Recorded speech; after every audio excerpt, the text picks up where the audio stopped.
toutes et à tous, bienvenue dans le podcast de Paris Basketball On Air pour un nouveau débrief. Cette fois-ci, Cholet-Paris, 11e journée de Betclic Elite. Et on a vu un match en deux temps du côté de la Mairie à Cholet. Un choc, on va dire, déjà entre le deuxième Paris, le troisième Cholet au moment où le match se jouait ce dimanche soir. Et après une première mi-temps, on va dire, plutôt ratée, Paris a quand même réussi en deuxième mi-temps à renverser la tendance et aller chercher la victoire. Aujourd'hui, nous sommes deux comme pour tous les débriefs. Et c'est avec Théo que je suis aujourd'hui. Salut Théo. Salut Flavien, salut tout le monde. Je le disais un peu en intro, on va entrer dans le vif du sujet tout de suite. Paris qui a plutôt mal démarré sa rencontre. On va en expliquer les raisons plus ou moins au fil du podcast, mais qui repart au vestiaire à -11, qui, en deuxième, au retour des vestiaires, serre la vis défensivement comme rarement on a vu cette saison et a été capable de renverser la vapeur et d'aller chercher la victoire. Je te propose, Théo, de démarrer tout de suite pour toi. Euh, c'est quoi un peu le pouls du match pour toi? Qu'est-ce qu'on retient en premier de cette victoire de Paris, la neuvième déjà de la saison en championnat? Déjà elle fait beaucoup de bien. Une victoire ça fait toujours du bien, mais là c'est contre Cholet qui était troisième avant le match, donc un concurrent direct aux hautes places du championnat en ce début de championnat. Et donc ouais ça fait du bien, mais on a vu un Paris assez méconnaissable, avec comme tu l'as dit une première mi-temps où on rentre au vestiaire avec 11 points de retard. Euh, une domination, enfin on est vraiment dominé au rebond, on est un petit peu acculé. Et donc ouais, c'est vrai que moi j'étais un petit peu inquiet. Alors je savais qu'on n'allait pas rester avec cet écart-là, mais offensivement, il y avait des shoots qui ne rentraient pas. L'intensité défensive était, il y en avait pas du tout. Si tu regardes ce qui se passe notamment pour Yantunen, j'ai jamais vu Yantunen aussi loin en défense, etc. C'est un petit peu symptomatique de cette équipe de Paris qu'on n'aime pas voir, ces petites faces un petit peu, ouais, où tu te relâches un petit peu. Mais après, en deuxième mi-temps, on s'est bien repris. Ça a commencé à mettre ficelle sur ficelle, notamment à 3 points. Et ouais, on a bien resserré la vis. Je pense que dans le vestiaire, à la mi-temps, ça a dû gueuler un peu. Et puis ils se sont tous réveillés.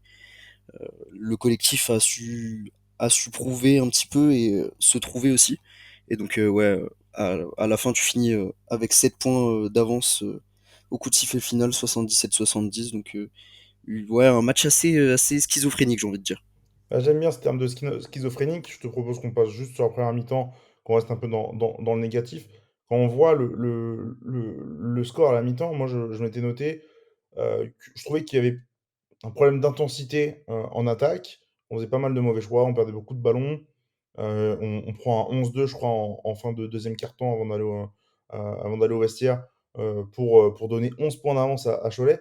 Mais en fait, quand tu regardes le score, même en fait, Paris prend 47 points en première mi-temps. Ça n'a pas dû arriver souvent cette saison et j'ai pas malheureusement pas la stat à vous donner, mais le- l'impression visuelle que donnait ce Paris-là était largement mauvaise, hein, un peu de l'acabit de ce qu'on avait vu en deuxième mi-temps contre Le Portel il y a un mois, un petit peu des Roland de Nancy. Je sais pas, mais vraiment, moi, c'est vraiment cette première mi-temps ne m'a pas plu. Euh, Théo, là-dessus, sur la première mi-temps, est-ce qu'il y a qu'en attaque où ça a posé problème ou en défense moi, j'ai trouvé que les starters, dans la globalité, avaient fait une première mi-temps vraiment moyenne, voire largement en dessous de ce qu'on leur demande. Ouais, comme tu l'as dit, cette première mi-temps, elle sentait un petit peu la défaite, j'ai envie de dire. Il y avait exactement, comme tu l'as dit, des petits relents de ce qu'on avait vu et qu'on n'avait pas apprécié contre Le Portel et Nancy. Vraiment une petite absence, même une grosse absence par moment. Ça a été souligné en interview à la mi-temps par Banjassi au micro de Squeak. Et ouais, ouais, comme tu l'as dit, de l'intensité.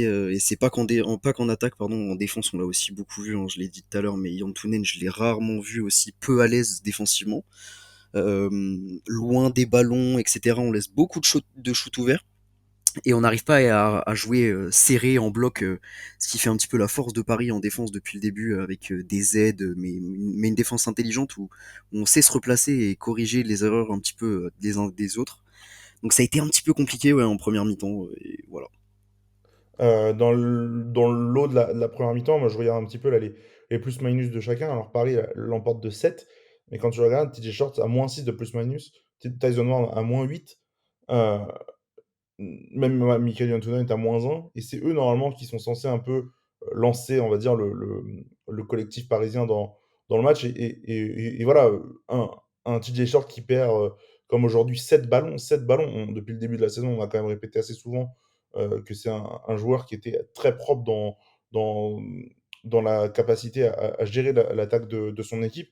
Ah, il a été mais complètement, effacé. Alors à l'inverse, il a quand même su se créer des tirs, mais encore en première mi-temps, il doit être à 4 points et c'est, les 2 premiers points du match. Et à un moment, c'est et le deuxième tir qui rentre, c'est en fin de possession, où il bat son 1 contre 1 sur Lazy.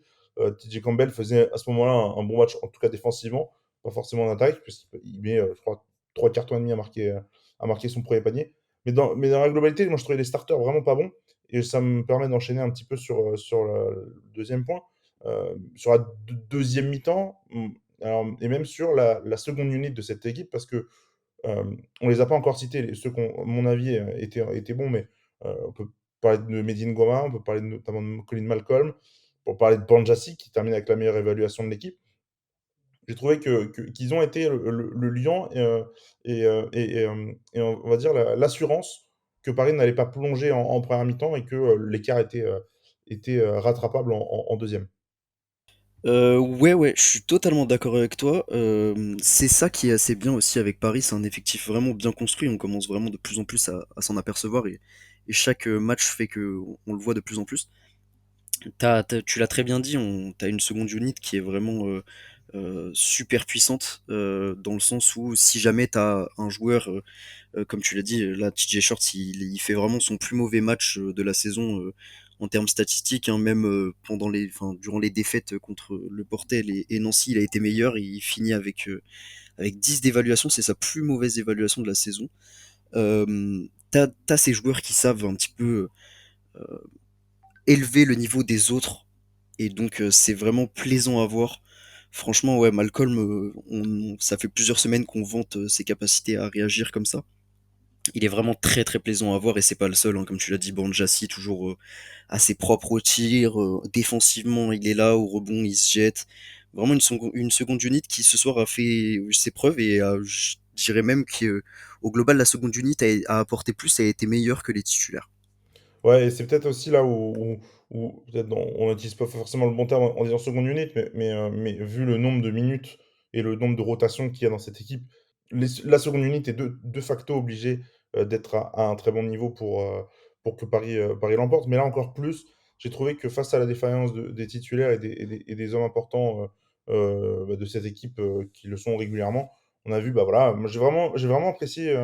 Le match de N'Guama, on va pas en reparler après, donc je voulais en parler un petit peu.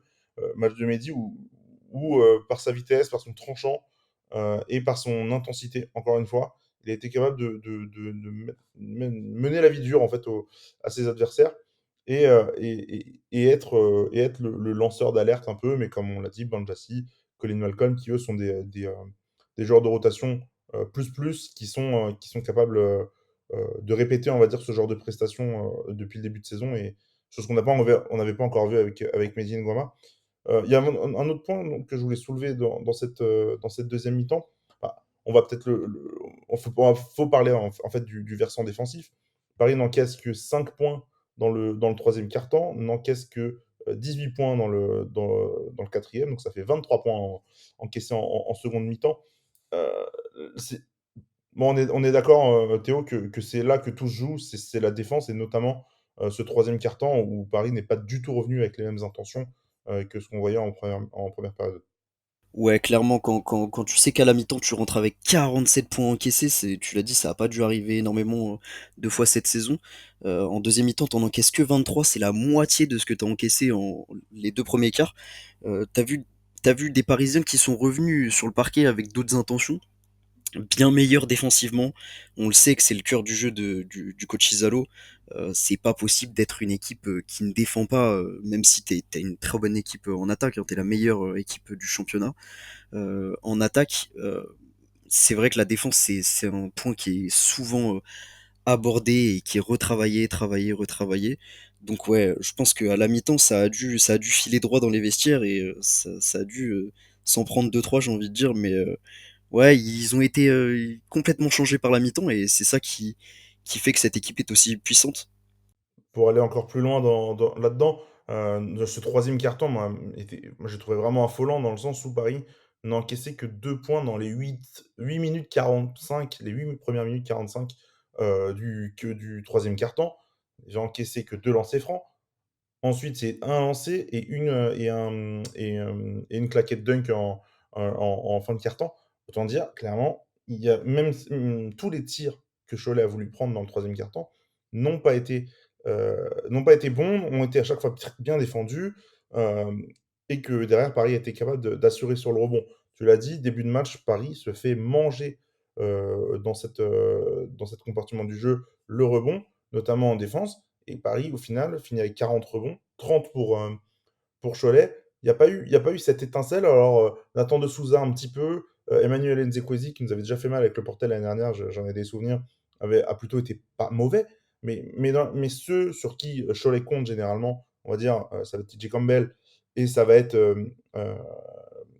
Neil Sako, qui vient d'être élu joueur du mois. Et on voit le match qu'il fait, il commence à marquer dans le quatrième quart-temps. Euh, pour moi, c'est là que ça se joue, c'est que les hommes forts de Cholet ont aussi été défaillants, mais que derrière, la seconde unit, ou en tout cas les remplaçants, ont pas été capables de passer par-dessus le niveau d'intensité défensive que Paris a été capable de mettre. Parce que voilà, moi, ça m'impressionne personnellement de voir que Paris n'encaisse que 70 points dans ce match en ayant encaissé 47 points à la mi-temps. Ouais, tu l'as très bien dit dans tous les cas, même au global pour revenir sur cette prestation. Comme tu l'as dit, Neil Sako, il sort d'un mois assez joli à voir. Il a été élu joueur du mois par la LNB. Et ouais, c'est une équipe qui, dans tous les cas, travaille très très bien, même aux entraînements, etc. Et ça se voit, parce que quand la semaine dernière tu affrontes Blois et que l'homme en forme de Blois, c'est Milan Barbic et qu'il t'inscrit que 3 points, et que comme tu l'as dit ce soir, les hommes en forme, c'est censé être TJ Campbell qui en met que 2 et Neil Sako qui en met 3 si je dis pas de bêtises, tu vois bien que il y a un ciblage qui est bien fait et ça fait super plaisir à voir. Ouais, ça fait plaisir. Je te propose qu'on passe tranquillement vers le jour du match sur lequel on voulait faire un focus. En fait, il y en aura deux. On va commencer par le positif. On voulait parler de Leon Kratzer, qui, à mon sens, a connu une plutôt belle semaine avec Paris, avec déjà un super match contre Tel Aviv, et puis rebelote pour le pivot allemand. Je vais citer ses stats et puis je vais te lancer là-dessus, Théo. Alors, en 18 minutes, c'est 7 points à 3 sur 4 au tir, 4 rebonds. Alors, il comptait un contre, et il me semblait en avoir au moins vu deux. Deux pertes de balles, 8 d'évaluation, plus 9 de plus-minus. Je le disais tout à l'heure, les titulaires n'ont pas forcément été au rendez-vous. Lui, il a été euh, performant et surtout pas négatif pour son équipe, au contraire positif, parce que lorsqu'il est sur le terrain, bah, son équipe mène. Euh, Théo, qu'est-ce que tu as pensé un peu de la performance de Léon qui, comme je disais il y a quelques secondes, sort d'une plutôt belle semaine avec Paris? Ouais, ça fait même un petit peu plus qu'une semaine. Moi, j'avais noté déjà le 1er novembre, on a affronté Prométhée et c'était pour moi de très très loin le meilleur match de Leon Kratzer. Il avait fait 11 rebonds, une passe décisive, 12 points, des comptes, de l'interception. Il avait été super présent. Et là, du coup, ça fait 10 gros jours que ouais, Leon Kratzer, il fait plaisir à voir. Il a eu du mal à se mettre en route avec Paris, mais on retrouve un intérieur dominant qui se jette sur les ballons, qui sait bien poser les écrans, qui est un facilitateur pour tous les joueurs autour, que ce soit les porteurs de balles, TJ Shorts, etc. Mais aussi pour les gars à l'extérieur qui peuvent shooter, artiller et même recevoir des petits cadeaux comme ça. Donc ouais, il fait super plaisir à voir. Moi, je suis super content de voir cette évolution, j'ai envie de dire. On voit qu'il a enfin trouvé sa place, même si je pense qu'il n'y avait pas de bout à se faire, mais on voyait un garçon assez discret qui prenait vraiment beaucoup de fautes. Il s'est vraiment amélioré sur énormément de compartiments du jeu. Il y a un petit défaut, mais ça, on peut pas trop lui en vouloir, hein, ça fait partie de son jeu. Je pense que si il développait un petit shoot au lancer franc, il en provoquait pas mal, franchement, sur ses derniers matchs, donc ça pourrait être joli à voir. Je crois qu'il a 1 sur 3 ou 1 sur 4 ce soir. C'est pas fameux, mais c'est déjà super. Je suis très content de voir Leon Kratzer à réaction comme ça, qui lance un petit peu sa saison depuis 10 gros jours. Ouais, 1 sur 2 au lancer franc, Léon ce soir, mais sur le lancer, je te rejoins juste parce qu'on voit même pas forcément sur le pourcentage, mais juste en fait sur la technique de tir, il y a une courbe assez linéaire. Justement, il y a pas trop d'arrondi dans sa technique au lancer franc et ouais, forcément, ça peut être des choses qui pourraient améliorer. Dans les gens un peu plus négatifs dont on voulait parler, alors, son évaluation est pas mauvaise, hein, 5 points, 3 passes décisives, 3 rebonds, 10 d'évaluation, 10 de plus-minus, mais je sais que toi et moi, on est plutôt d'accord sur le sujet, donc je vais te laisser en parler. Je te laisse parler de Sébastien Herrera qui, selon nous, sort pas la meilleure période de sa carrière.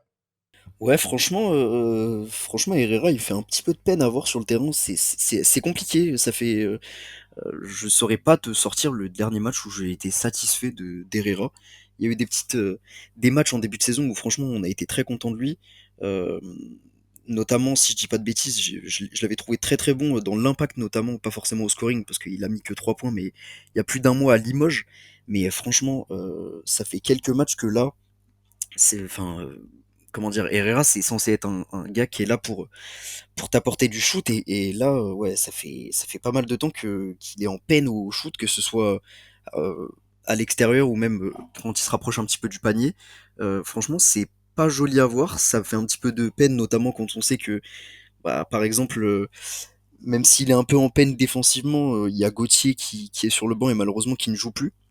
Alors c'est un choix du coach, hein, c'est pas, c'est comme ça malheureusement. Mais ouais, c'est censé être quelqu'un qui te rende des shoots et il est là pour ça. Et malheureusement, ça fait quelques matchs qu'il le fait pas, donc je suis un petit peu déçu.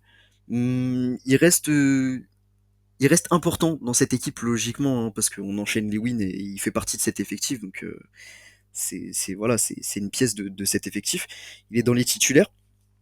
Mais ouais, il apporte un petit peu défensivement et de l'énergie. Et c'est un mec qui aime beaucoup parler sur le terrain. C'est un mec qui remotive les troupes. Quand il y a des belles actions, il est toujours là à les féliciter les autres, etc. Mais ouais, malheureusement, un petit trou au shoot depuis quelques temps. Et du coup, ça fait du mal aux yeux. Ouais, c'est surtout sur le tir, en fait, où je le trouve, comme toi, de moins en moins bien, en tout cas depuis quelques semaines. En fait, à force de regarder, de le voir shooter, je vois quand même qu'ils sont globalement tous courts, ces shoots en ce moment. C'est même pas forcément gamelle ou quoi, c'est vraiment très très court. Il envoie un airball tout à l'heure là, contre Cholet qui était vraiment pas beau à voir. Et là, il est dans une mauvaise série, mais pour les shooters, généralement. Il suffit d'un match ou 2 pour retrouver la confiance dans ton shoot. Il a pas du tout perdu la technique là-dessus. C'est juste à mon avis de la confiance à retrouver dans ce geste, très spécifique qui est le shoot à 3 points. Par contre, bah, aujourd'hui, on est plutôt dur d'en parler maintenant, mais là, aujourd'hui, il fait pas non plus un match catastrophique. Il fait partie d'un peu des têtes, ou qui font un match globalement correct. Puis, on va pas se mentir, Paris vient de battre le troisième du championnat à l'extérieur, dans une salle qui est réputée plutôt chaude, capitale du basket selon certains supporters choletais. Bah, je ne suis pas sûr d'avoir vu ça ce soir. Mais pour Seba, voilà, un petit trou d'air en ce moment qui est pas fou et qui va devoir corriger d'ici peu. Théo, est-ce que tu as un autre point sur lequel tu voulais revenir sur ce match ou est-ce qu'on file tranquillement vers la fin de ce podcast? Non, franchement, toujours autant même si on s'est fait un petit peu peur en première mi-temps, toujours autant de plaisir à voir cette équipe jouer et enchaîner. On montre de plus en plus qu'on fait partie des hautes équipes, que ce soit en Eurocup ou en Betclic, donc très très hâte comme d'habitude de suivre la suite et puis voilà. Et puis voilà, on très très hâte de suivre la suite. La suite, qu'est-ce que c'est? Ça va être un déplacement à Badalona, pardon, mardi soir 20h30, donc c'est en Espagne. Et puis nous, on se retrouvera pour un podcast le 18 novembre, encore un déplacement contre Rouen. Gros road trip pour Paris. Là, je crois que le prochain match à domicile, si je dis pas de bêtises, c'est en Eurocup contre Besiktas le 21. Donc il y a un petit peu de temps avant que Paris revienne à la maison. D'ailleurs, les Parisiens ne passent même pas par Paris pour aller à Badalone, hein. Iront direct, hein, parce qu'ils jouent dans 48 heures en Espagne. Du côté des espoirs, alors j'ai pas le score, mais les Parisiens l'ont aussi emporté contre Cholet, leur cinquième victoire, avec un gros match de Maxime Log et bien épaulé par William Guérand. Alors Paris qui est déjà à 5 victoires, bah, c'est déjà le record égalé tout simplement de la toute première saison où l'équipe Espoir était en place. C'était la saison 2021-2022 avec Paco Mnadia et Mohamed Diawara. Paris donc a déjà égalé ce nombre de victoires cette saison. Théo, je te remercie pour cette émission. N'hésitez pas à vous abonner sur nos réseaux sociaux, à vous abonner également sur les plateformes de streaming sur lesquels vous écoutez ce podcast ou sur YouTube, à mettre des pouces bleus, à mettre des étoiles. Vous connaissez un peu la chanson désormais. Et nous, on va se retrouver bah, la semaine prochaine pour le débrief du match contre Rouen. Merci Théo et on se dit donc à la prochaine. Salut!